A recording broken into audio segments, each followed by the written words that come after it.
Kamusta sa lahat mga kaibigan? Ako si Vlad. Ngayon ipapakita ko kung paano i-connecta ang speakers sa PC. Hindi lahat ay kumukonekta sa parehong paraan. Ipapakita ko gamit ang speaker ko bilang halimbawa, okay?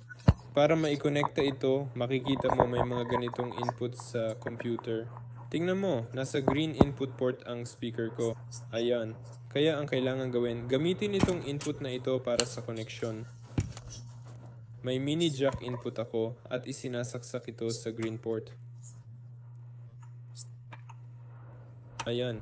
Meron din ako sa harap ng computer panel. Sige, tatayo ako, isasaksak ko ng ganito. May isa pa akong input para sa mini jack sa harap ng computer. Pwede rin itong gamitin. Hindi ko alam kung makikita, pero may isa pang mini jack input dito. Yun lang, ako si Vlad, paalam sa lahat.